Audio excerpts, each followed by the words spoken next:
Varicose veins కి సరైన చికిత్స కోసం సంప్రదించండి ఎవిస్ హాస్పిటల్. జై శ్రీకృష్ణ. ఆండాల్ తిరువడిగళే శరణం. ప్రియ భగవద్బంధులారా, చూస్తూనే ధనుర్మాస వ్రతంలో అప్పుడే 7వ రోజుకి వచ్చేసాం. 6వ పాశురం నుంచి అంటే 6వ రోజు నుంచి ఒక్కొక్క గోపికను అమ్మా రామ్మ ఇంకా పడుకున్నావేంటి, స్వామి దగ్గరికి వెళ్ళాలి, మనందరం స్నానం చేయటానికి పొద్దున్నే కలిసి వెళ్దాం అనుకున్నాం కదా, చల్లటి చలికాలం. కానీ శ్రీకృష్ణ నామామృతం, శ్రీకృష్ణుని యొక్క దివ్య గుణముల యొక్క కీర్తనలు అందరం కలిపి గుంపులుగా పాడుకుంటుంటే ఎంత సరదాగా ఉంటుంది, ఎంత సంతోషంగా ఉంటుంది. చలి దూరం అయిపోతుంది. అసలు ఇన్నాళ్ళ నుంచి ఎలానా కృష్ణుడు కలవడం లేదు, మనం దూరం అయిపోయాము, పెద్దలు మనల్ని ఆపేశారు అని బాధగా ఉన్న సమయంలో పెద్దలే మనల్ని పోండమ్మా వెళ్ళండి స్వామి దగ్గరికి, స్నాన వ్రతం ఏంటో, ఆ వ్రతం ఏంటో, నియమాలేమిటో, విధానం ఏంటో తెలుసుకొని రండమ్మా, వ్రతం చెయ్యండమ్మా అని కృష్ణుడి దగ్గరికి మన పెద్దలే పంపిస్తున్నారు.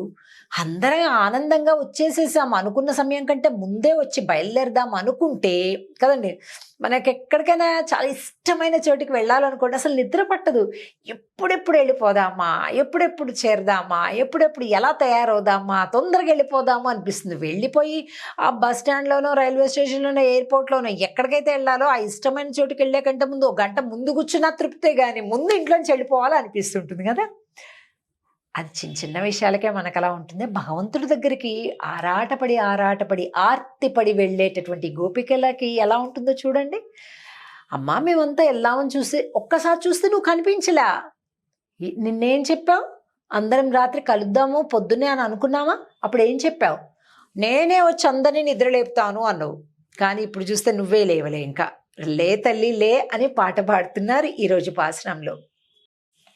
கீசு கீசென்று எங்கும் ஆனை சாத்தன் கலந்து பேசின பேச்சரவம் கேட்டிலையோ பேய் பெண்ணே, காசும் பிறப்பும் கலகலப்ப கை பேர்த்து வாசனருங்குழல் ஆயச்சியரமத்தினால் ஓசைப்படுத்த தைரரவம் கேட்டிலையோ நாயக பெண் பிள்ளாய் நாராயணன் மூர்த்தி கேசவனை பாடவும் நீ கேட்டே கிடத்தியோ தேசமுடையாய் திரவு ఏలోరెంబావాయ్.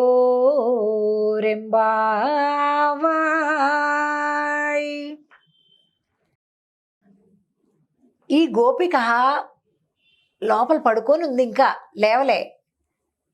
ఆవిడ్ని ఎలా లేపాలి అని చూస్తున్నారంటే, కీచి కీచి ఎండ్రు ఎంగం ఆనై చాతన్ కలందు పేషిన పేచు అరవం. కిచకిచా కిచకిచా కిచకిచా భరద్వాజ పక్షులు మాట్లాడుకుంటున్నాయి కదా. అసలు చూడండి ఎంత బాగుంటుందో ప్రకృతి. పొద్దునవ్వగానే ఈ పక్షులు కిచకిచి కిచకిచి ఒకటే మాట్లాడుకుంటాయండి, ఆ మగపక్షి ఆడపక్షి. ఎందుకో తెలిసిన, ఆహార సముపార్జన కోసం ఎగిరి వెళ్ళిపోతాయి. ఎగిరి వెళ్ళిపోయే కంటే ముందు పొద్దునే అయ్యో తాము విడిపోతున్నామే అని బాధపడుతుంటాయి. అందుకే జంట పక్షులు అంటారు. విడిపోతున్నామే అని ఇంకా ప్రేమగా మాట్లాడుకుంటాయి. మరి ఆకలి తీరాలి కదా, వెళ్ళాలి ఆహారం కోసం. మళ్ళీ తిరిగి సూర్యాస్తమయం తర్వాత గూటికి చేరుకుంటాయి. అప్పటి వరకు బతకాలి కదా, కనుక ప్రేమగా ఒకరికొకరు ముచ్చట్లాడుకుంటాయి. మళ్ళీ ఎవరి తోవన వెళ్ళిపోతాయి. మళ్ళీ సాయంత్రం గూటికొచ్చి చేరుతాయి. మళ్ళీ వచ్చాక చాలా ప్రేమగా ఒక్కొక్కరు ఆహారాన్ని పిల్లలకి పంచుతూ అవి కూడా తింటాయి కలిసి. చూడండి ఎంత బాగుందో. ఈ మనుషులకే వచ్చిందండి, ఆఫీస్కి బయలుదేరే వరకు కొట్లాటలే, మళ్ళీ వచ్చాక కొట్లాటలే. అది కాదు, ఈ పక్షుల నుంచి చూడండి ఎందుకట కిచకిచా మాట్లాడతాయి అంటే, సాయంత్రం వరకు కూడా ఈ ముచ్చట్లను తలచుకుంటూ ఉండడానికి మాట్లాడతాయట. ఎంత స్వీట్గా ఉంది చూడండి.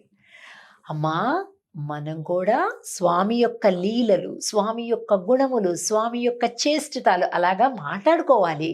మనం కూడా స్వామి దగ్గరికి వెళ్తే అలా మాట్లాడుకోవచ్చు కదా, ఆనందంగా ఉంటుంది కదా. నువ్వు ఇంకా పడుకున్నావు, ఆ పక్షులు అలా మాట్లాడుకుంటున్నాయి కదా కిచకిచా, నీకు అది వింటుంటే కూడా స్వామి గుర్తు రావడం లేదా? రావా నువ్వు తొందరగా అంటున్నారు. చూడండి ఎంత బాగుందో. అసలు స్నేహం అంటే, స్నేహితులంటే, ఇప్పుడు శ్రీకృష్ణుడు అలాగే గోపికలు కూడా అదేదో ఒక ఆడపిచ్చి లేకపోతే ఆడపిల్లల వెంట పడతాడు అలా కాదండి. వాళ్ళది అలౌకికమైన ప్రేమ. ఎవరి దగ్గర నుంచి ఎవరు, అది ఆత్మ సంబంధమైన ప్రేమ, శరీర సంబంధమైన ప్రేమ, లేకపోతే ఆకర్షణలకు లోబడినటువంటి ప్రేమలు అలాంటివి కాదండి. జుగుప్సాకరమైనటువంటి అశ్లీలకరమైనటువంటి భావన భగవంతుడి విషయంలో లేదు. మరి ఏంటి ఉంది? అలౌకికమైన ప్రేమ. ఇప్పుడు చూడండి, ఉదాహరణకి ఒక బిడ్డకి తల్లిని చూడాలని కానీ, ఒక తల్లికి బిడ్డని చూడాలని కానీ అవ్యాజ్యమైన ప్రాణాలు ఇలా కొట్టుకుంటుంటాయి చూసారా, దాన్ని ఏమని చెప్తాం? ప్రేమ అంతే. అలాగే అది ఒకంత ప్రేమ, కానీ నిజమైనటువంటి భగవంతుడితోటి ఆ భక్తి కనెక్ట్ అయినటువంటి వాడికి తప్పించిపోతాడండి, తప్పించిపోతాడు. ఒక అన్నమయ్య, ఒక త్యాగరాయ, ఒక పురందరదాసు, ఒక రామదాసు, ఇలా వీళ్ళందరినీ మనం చూస్తుంటాం కదా. సూరదాసు, కబీర్దాసు, వీళ్ళందరూ కూడా ఆ పాండురంగ విఠలుడి భక్తులు కావచ్చు. అంటే భగవంతుడితో ఉన్న సంబంధాన్ని వాళ్ళు గుర్తెరిగారు, ఆగలేరు అనమాట, తప్పించిపోతారు. అలాంటి భక్తి గోపికలు కూడా. అమ్మా, ఆ పక్షులు కిలకిలా కిలకిలా మాట్లాడుకుంటున్నాయి కదా, వినలేదా? పేయి పెണ്ണ, ఎంత పిచ్చిదానివమ్మ నువ్వు, ఇంకా అలా పడుకుండిపోయావేంటి? ఇంకా తెల్లవారలేదేమో అని అలా పడుకున్నాను. కొద్ది చలికాలం అంతే కదండి, వెంటనే పట్టాను లేవాలనిపించదు.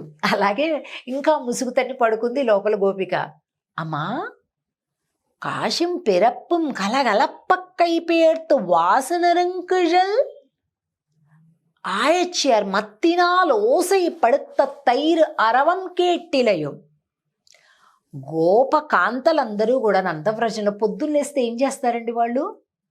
ఆ పెరుగునంతా కూడా మజ్జిగ చేయడం, ఆ మజ్జిగనంతా కుండల్లో పోయడం, ఆ కవ్వం పెట్టేసి చిలకడం. ఆ పెరుగు ఎలా ఉందంట? గట్టిగా ఉందంటండి. ఈ పాస్టర్లు అలా చెప్తున్నారు చూడండి. అసలు మనకు ఊహకు కూడా అందదు ఇలా ఎలా ఉంటుందో. కుండలల్లో పెరుగు ఉంటే ఆ పెరుగులోకి ఇట్లా కవ్వం దించాలంటే బలం చాలటలేదట. గట్టి గడ్డ పెరుగు అనమాట. మనకైతే అసలు కళ్ళ కూడా తెలియదు అలాంటివి కదండి.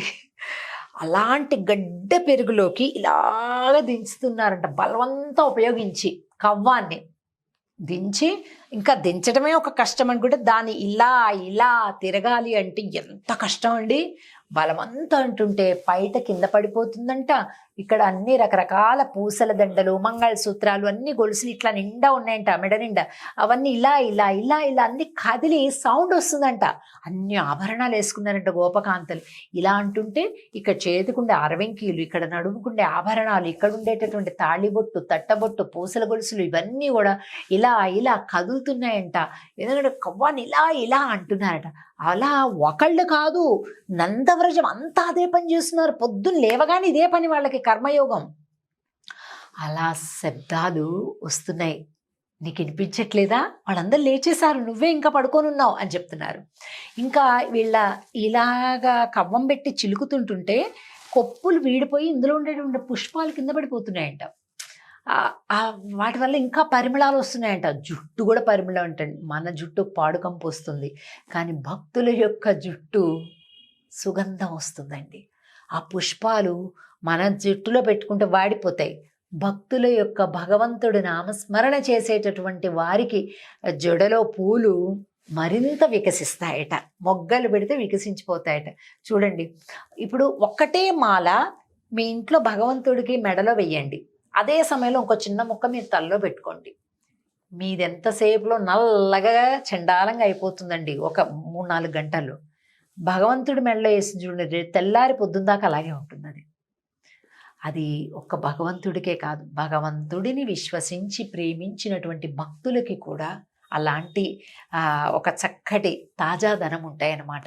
అలా ఉన్నారమ్మా, నువ్వేంటమ్మా ఇంకా పడుకున్నావు, రా తల్లి, నువ్వే నాయకురాలివి, మా గ్రూప్ మొత్తానికి నువ్వు లీడర్లా ఇంట్లో ఉండొచ్చా దా అంటున్నారు. ఇది పిలిచే విధానం. చక్కగా భగవంతుడు గుణసంధానం కీర్తన కోసం రా తల్లి అందరం పాడుకుందాం పాటలు అంటున్నారు. తిరిగి రేపటి రోజు 8వ పాశురంతో కలుద్దాం. ఆండాల్ తిరువడిగళే శరణం. జై శ్రీకృష్ణ.